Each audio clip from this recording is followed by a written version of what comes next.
Evangelho de Mateus, capítulo 7, versículo 13, diz a palavra de Deus: Entrai pela porta estreita, porque larga é a porta e espaçoso o caminho que conduz à perdição, e muitos são os que entram por ela.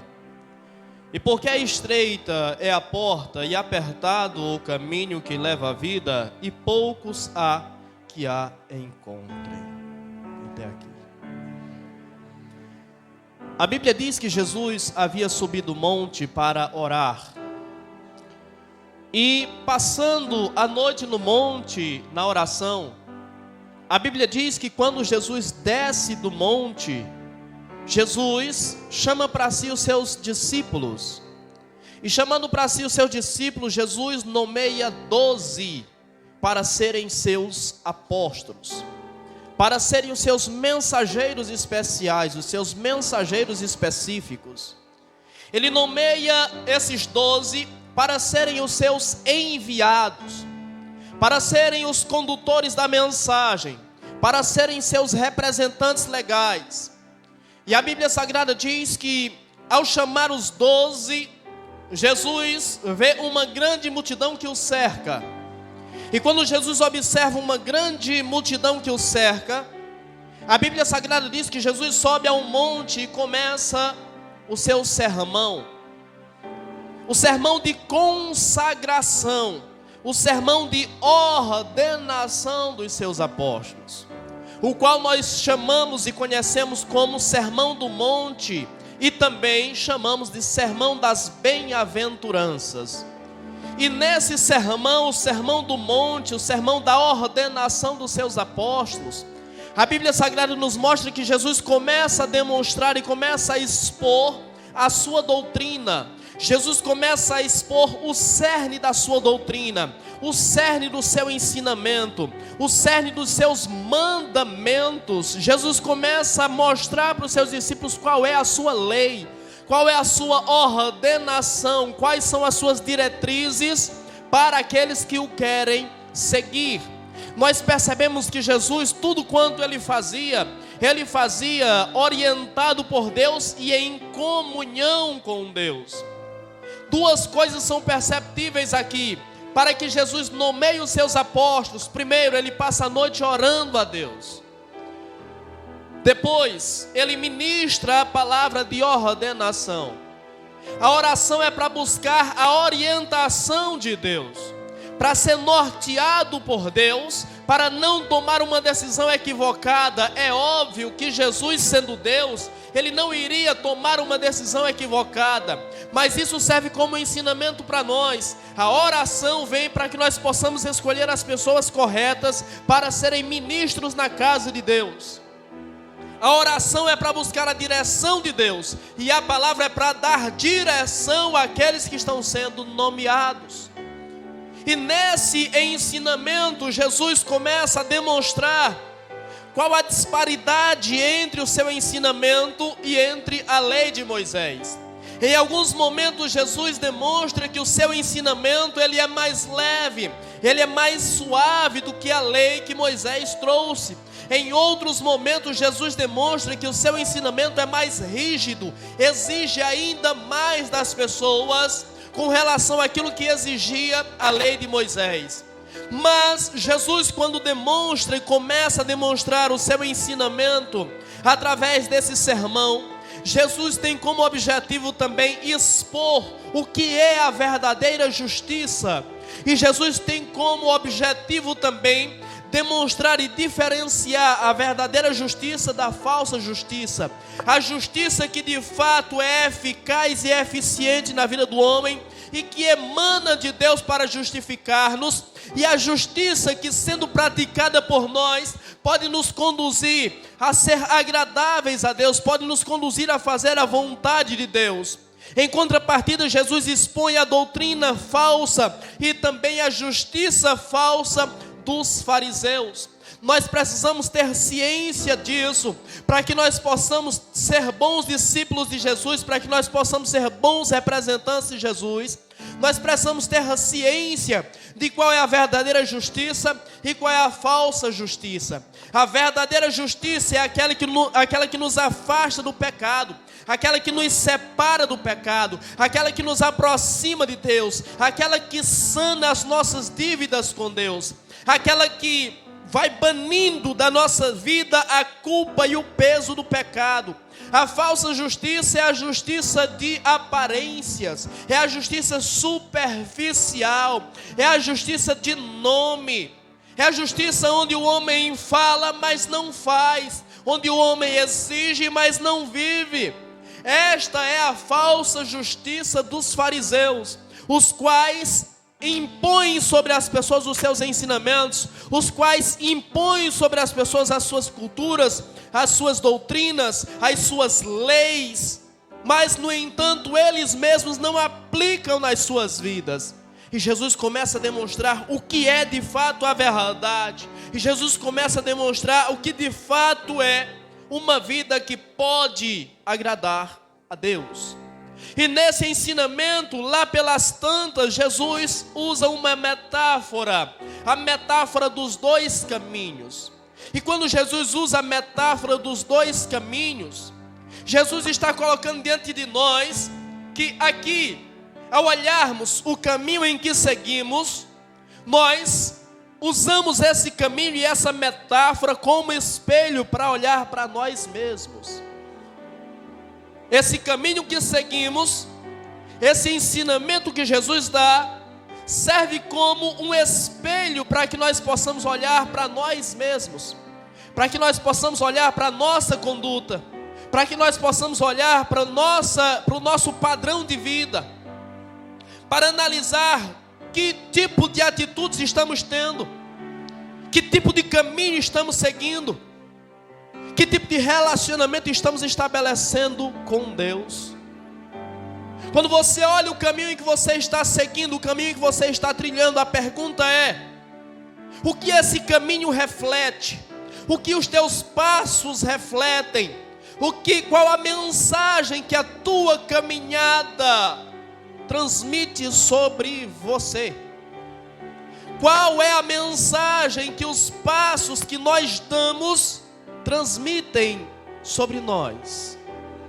Esta metáfora tem como objetivo mostrar-nos o que é uma vida em direção à vontade de Deus e, consequentemente, à vida eterna, e o que é uma vida direcionada pela minha própria vontade, uma vida direcionada e guiada pelos prazeres, a qual inevitavelmente me levará a uma separação definitiva e eterna de Deus.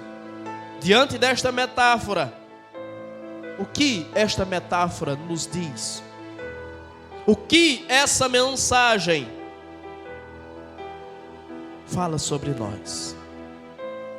Quando Jesus começa a contar essa metáfora, Jesus diz que há um caminho que é estreito, há um caminho que é apertado, há uma porta que é estreita, há uma porta que é apertada, e poucos são os que passam por ela. Mas há também uma porta que é larga, há uma estrada que é larga, e muitos passam por ela. E quando nós percebemos que Jesus demonstra dois caminhos, nós percebemos que Jesus nos dá o direito de escolha. E ter o direito de escolha é um privilégio. Poder escolher é um privilégio. Deus deu a você o privilégio de escolher o que você quer para a sua vida. E nós somos livres para fazer as nossas escolhas. O que nós não somos livres é das consequências que essas escolhas vão trazer sobre a nossa vida. Mas nós somos livres para fazer as nossas escolhas. Nós somos livres para trilhar o nosso caminho. Nós somos livres para escolher quais pedras nós vamos colocar debaixo dos nossos pés. O que fica claro e evidente nesse texto é que, ao contrário do que se ensina por aí, quando Jesus nos dá o direito de escolha, Jesus está nos demonstrando que Deus não constrange ninguém a segui-lo. Deus não constrange ninguém a adorá-lo. Deus não constrange ninguém a fazer a sua vontade. Deus não constrange ninguém a ir para o céu. Ele apenas aponta o caminho. Essa é uma mensagem muito clara na Bíblia, desde as páginas do Antigo Testamento até as páginas do Novo Testamento. Deus nos mostra o caminho. E Deus sempre deixa claro para nós que nós temos duas opções. Nós temos duas escolhas. O que Ele nos faz é apenas apontar qual melhor escolha nós devemos fazer, mas não nos obriga a fazê-lo. E é tão Deus e tão poderoso que respeita a nossa escolha, que respeita as nossas decisões, que não invade a nossa privacidade, não obstante ser Deus, não obstante ser soberano, não obstante ser o Todo-Poderoso El Shaddai, mas não invade a nossa privacidade, nos deixa livres e nos deixa à vontade para trilhar o nosso caminho. Deus não nos constrange, Deus não nos obriga, Deus apenas nos mostra qual o caminho. Eu coloco diante de você a bênção e a maldição, a morte e a vida. Escolha, pois, a vida para que viva tu e a tua descendência. Nesse sermão, Jesus começa a demonstrar verdades que são tão simples, são tão básicas, que por serem tão simples e tão básicas, ficamos atônitos das pessoas não compreenderem, não entenderem. A mensagem de Jesus não é uma mensagem necessariamente profunda.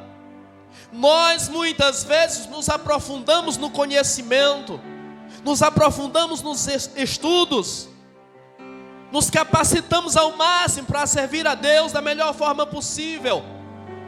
Mas a mensagem de Jesus é muito simples. A mensagem de Jesus, a verdade exposta, explanada por Jesus e apresentada por Ele, é básica. E porque a sua mensagem é básica e é simples, para dar a todas as pessoas indistintamente a possibilidade de compreender e a possibilidade de aceitar ou rejeitar.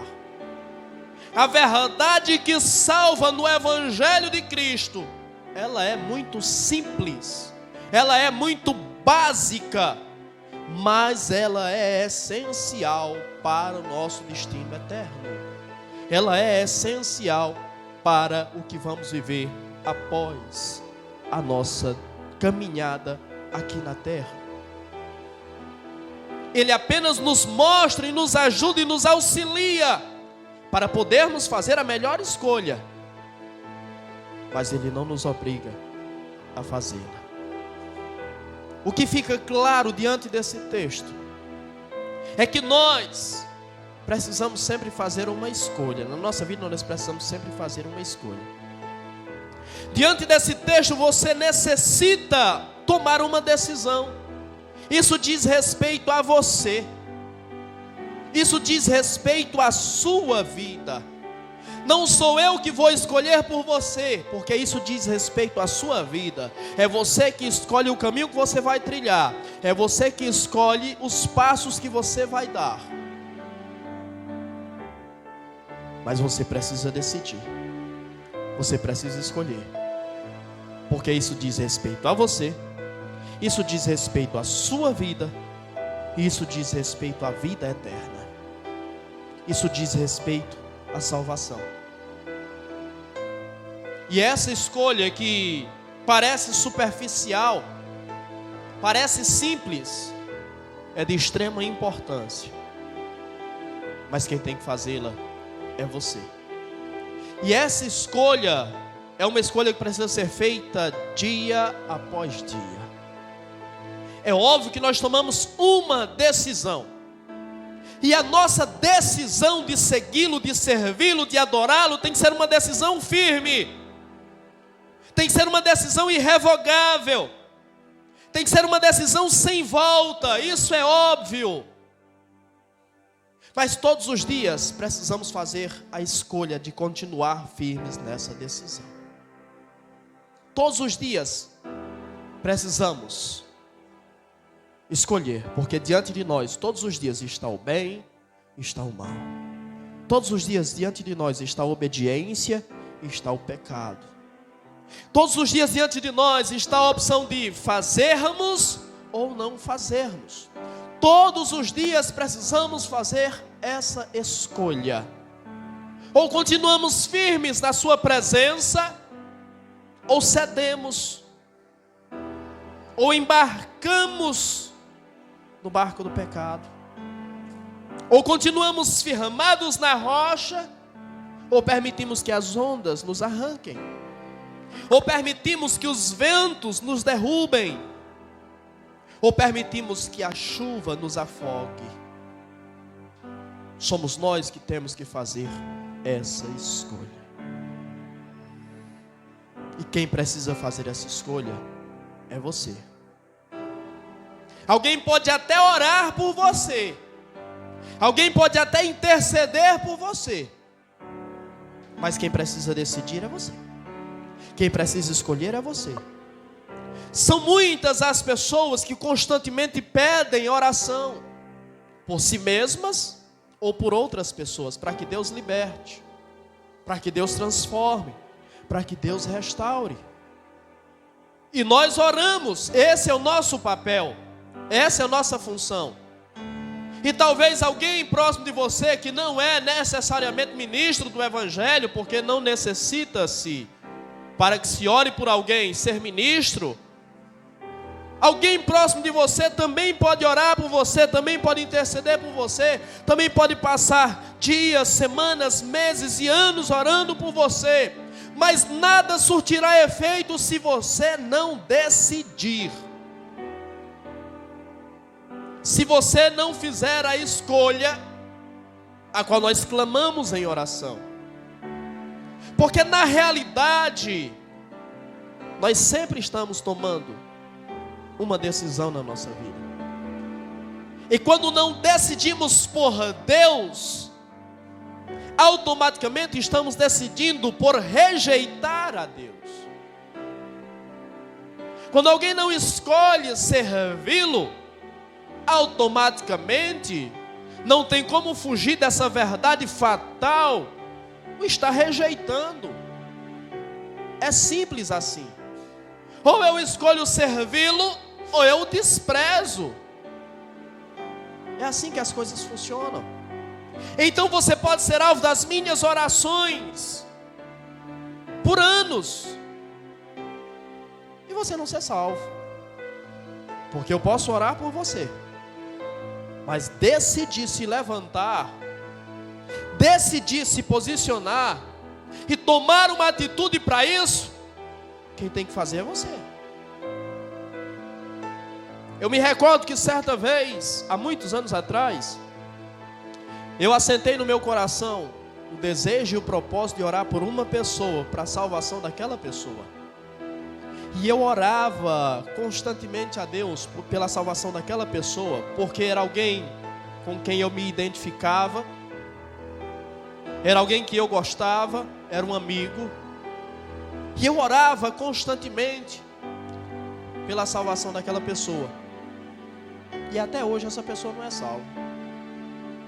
Até hoje essa pessoa vive no mundo. Até hoje não chegou o dia que essa pessoa disse sim para Jesus. E eu acho que tem muitos anos que essa pessoa nem sequer pisa em uma igreja. Ué, mas Deus não honrou a minha oração? Deus não honrou a minha fé? Não, Deus estava pronto para salvar, mas a pessoa não escolheu, a pessoa não decidiu, a pessoa não quis. Então eu posso orar por você, mas é você quem tem que escolher. Qual caminho você escolhe? Qual caminho você quer trilhar? Deus é tão majestoso que Deus nos dá sempre o direito de escolher. Mas ele nos deixa claro que cada decisão traz consequências.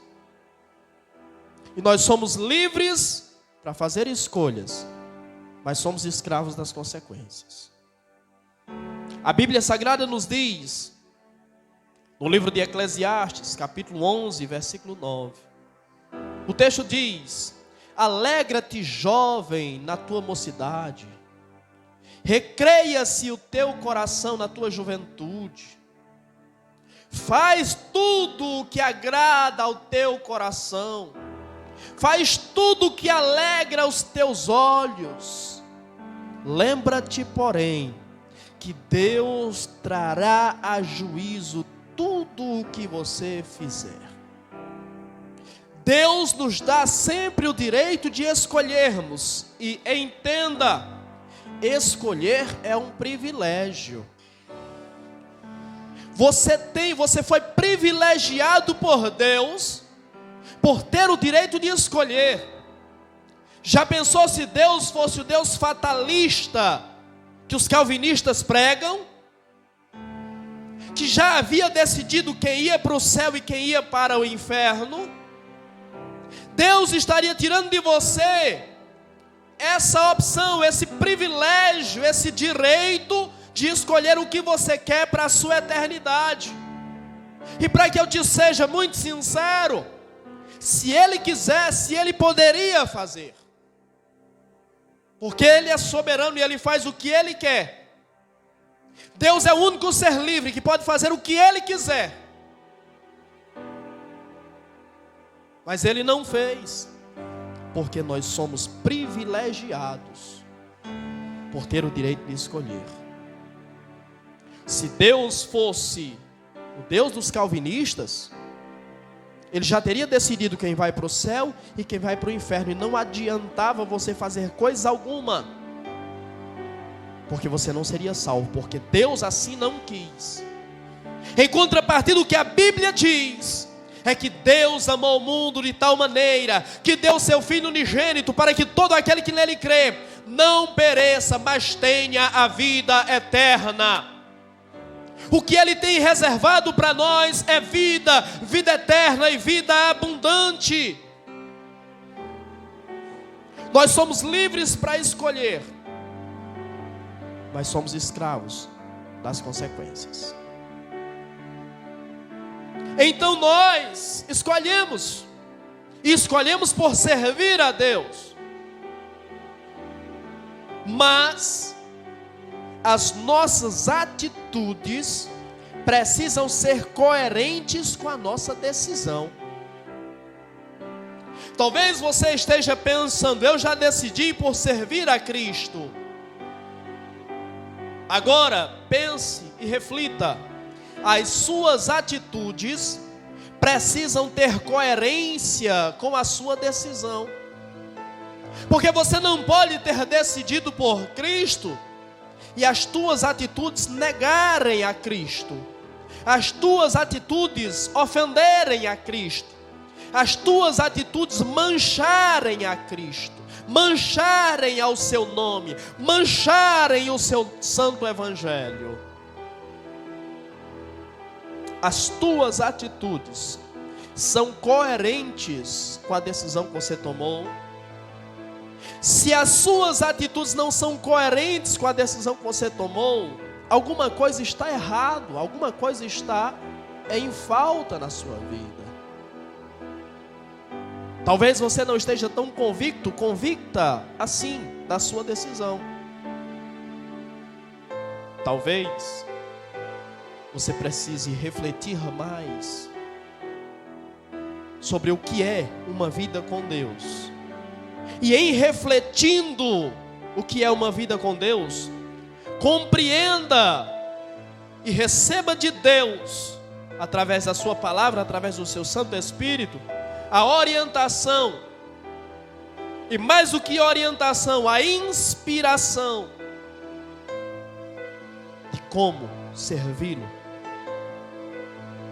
E que Deus plante no seu coração a firme decisão de servi-lo. Quando olhamos para um texto como esse, caminho estreito e caminho largo, isso nos leva a uma reflexão. Eu estava vendo uma entrevista, onde o entrevistado falava sobre como nós observamos Deus, e a percepção que temos de Deus. E a percepção que temos de Deus é de um Deus sádico, é de um Deus que sente prazer com o sofrimento dos homens. Observe na história das religiões, e do cristianismo também. No cristianismo não é diferente, que o homem, quando quer agradar a Deus, ele se martiriza, ele se flagela. Essa é uma visão de um Deus sádico, de um Deus que sente prazer com o sofrimento humano. Observe, quando nós queremos receber de Deus uma bênção, o que nós prometemos para Deus? Senhor, se o Senhor me der esta bênção, no próximo final de semana, eu vou escolher o melhor hotel que tem na minha cidade, na minha região, e vou passar o final de semana curtindo naquele hotel, se o Senhor me der. É isso que a gente promete para Deus? Não. O que a gente promete para Deus? Senhor, se o Senhor me der aquilo que eu estou querendo, aquilo que eu estou precisando, se o Senhor me der essa bênção, eu vou subir aquela escadaria de 400 degraus de joelho. Porque a nossa percepção de Deus é de um Deus sádico, de um Deus que sente prazer com o sofrimento humano. E eu preciso dizer para você, o meu Deus, o teu Deus, não se satisfaz com o teu sofrimento. Davi disse isso no Salmo 51, versículo 17. O Senhor não se compraz em sacrifício, porque se o Senhor tivesse prazer, eu te daria, eu faria. Deus não sente prazer no sofrimento humano. Se Deus sentisse prazer com o sofrimento humano, Deus não teria criado para Adão um jardim de delícias. A promessa para nós não seria uma linda cidade de ouro, onde nós vamos pisar em ouro. Deus não se satisfaz com o nosso sofrimento. Aí nós voltamos para o texto, e diante do texto você diz: pastor, mas o texto é claro. Caminho estreito e caminho largo. Caminho largo representa facilidade, caminho estreito representa dificuldade. Dificuldade nesse contexto não é sofrimento. Aqui Deus não está querendo que você sofra, que você se martirize, que você viva uma vida miserável, mendigando. Não é isso que Deus está querendo, não é isso que Deus está dizendo. O que Ele está dizendo é que o caminho estreito é a vida de renúncia, é a vida de santificação, não é sofrimento. Deus não quer que você sofra, porque você é filho. E eu não conheço nenhum pai que se alegre com o sofrimento de um filho. Eu não conheço nenhum pai que se alegre com o sofrimento de uma filha. O que Ele está deixando claro para nós é que vivemos em um mundo onde a própria palavra diz que quem comanda é o diabo. O mundo jaz no maligno, o mundo está prostrado, deitado, submisso ao maligno. E neste mundo onde o maligno impera, a Bíblia deixa claro, chama ele de o Deus desse século. Nesse mundo, nós precisamos ou seguir o fluxo, ou dizer não. E muitas vezes, para servirmos a Deus, vamos precisar dizer não. O não tem que ser uma palavra constante na nossa vida. E isso faz do caminho um caminho estreito. Caminho estreito não tem a ver com sofrimento. Caminho estreito tem a ver com santificação, com renúncia, com abnegação. Mas como vivemos num mundo de dubiedade, dualidade, Vamos precisar conviver sempre com os dois caminhos. Por isso eu disse, nós precisamos todos os dias fazer escolhas que reafirmem a nossa decisão. E a mensagem que ele nos transmite é: cuidado com as ilusões. Cuidado com as ilusões do mundo. O caminho largo aparenta ser o melhor, mas é um caminho de ilusões. Então cuidado com as ilusões do mundo. Aprenda uma coisa: os pecados, os prazeres do pecado duram muito pouco, mas a alegria da vida eterna nunca terminará. Se o pecado me satisfaz por um pouco de tempo, a alegria que eu vou sentir na glória, na eternidade com Deus, nunca terá fim. Eis aí mais uma vez Deus nos mostrando: você tem a opção de fazer duas escolhas. Ou entre duas escolhas, entre dois caminhos, você tem a opção de fazer a sua escolha. Um prazer momentâneo ou alegria eterna. O caminho largo se mostrará o mais caro. Com o tempo, o futuro vai demonstrar que a escolha pelo caminho largo se tornará mais cara. Um valor tão alto que é impagável. Uma decisão sem volta. Quando a sentença de vida ou quando a sentença de morte for pronunciada sobre nós, é um caminho sem volta, é uma decisão sem volta, e se mostrará extremamente cara. Em contrapartida, o que a Bíblia diz é que nós fomos comprados por bom preço. Por nós foi pago um alto preço. E foi cara, a vida também foi cara. Foi extremamente cara. A diferença é que pela nossa condenação nós vamos pagar. Pela nossa vida Jesus pagou. Ele pagou e pagou bom preço. Ele pagou e pagou tudo. Nada ficou de fora do seu acerto de contas. Ele satisfez completamente o valor da dívida. Pagou e pagou com sobra. Então o caminho largo parece ser o mais adequado, parece ser o mais agradável. É o caminho que todo mundo está indo, é o caminho que todo mundo está trilhando, é o caminho que está acontecendo um fluxo. E eu preciso dizer para você: você não é boi, você não é vaca para andar em manada. Você não é cachorro para andar em matilha. Você não é lobo para andar em alcateia. Você não é peixe para andar em cardume. Tu é ovelha. E como ovelha tu tem que andar no rebanho dele, no rebanho do pastor. Então não siga o fluxo, porque o fluxo está caminhando para a perdição. O fluxo está caminhando para o abismo. Mas ele te chamou para ser ovelha, ovelha do seu rebanho, ovelha que come no seu pasto, ovelha que é alimentada por ele. Por mais que o caminho largo se mostre ou pareça ser mais adequado, não caia nessa. Porque ele parece ser mais adequado? Porque ele me permite fazer a minha vontade,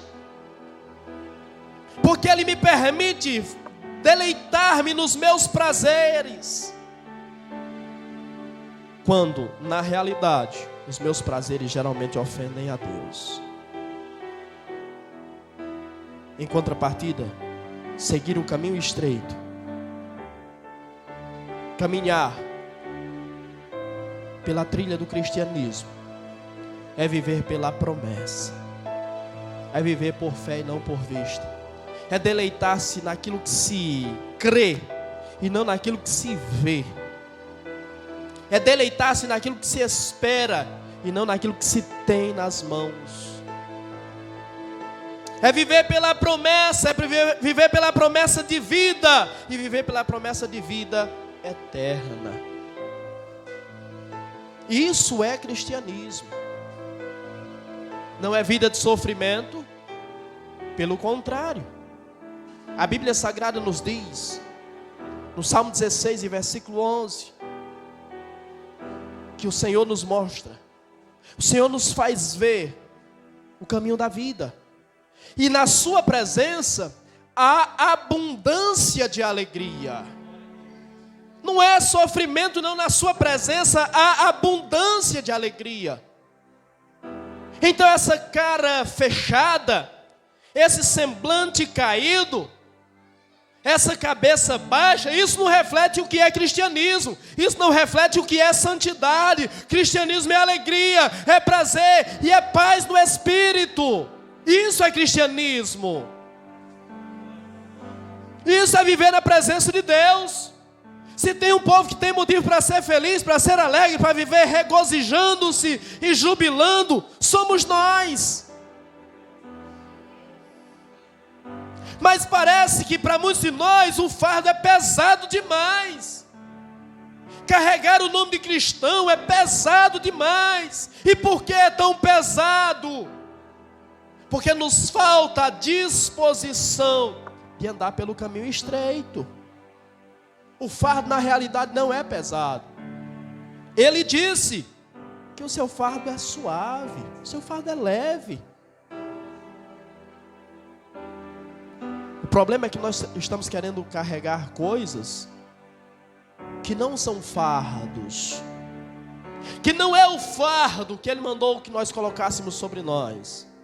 É que nós estamos querendo carregar bagagem. E no céu, já diz o louvor, no céu não entra bagagem. O que faz o caminho ser estreito é que você, ao longo do caminho, você precisa largar as bagagens. Você precisa deixar as bagagens para trás. Quais escolhas você está fazendo? Qual caminho você está trilhando? Uma triste realidade e uma terrível tragédia é que muitas pessoas, no final da vida, descobrem que não viveram, nem viverão. Porque desfrutar do pecado, da vida longe de Deus, não é viver. E no final da vida, no final da trajetória, no final da caminhada, se perceberá isso. O homem perceberá isso. Pela sua própria sanidade, pelo seu próprio intelecto, pela sua própria percepção. Ele entenderá isso. Porém, essa não é a pior das tragédias. É uma tragédia.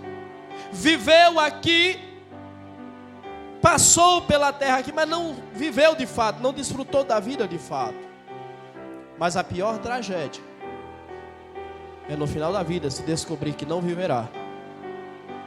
Porque Jesus disse: quem perder a sua vida por amor de mim, ganhá-la.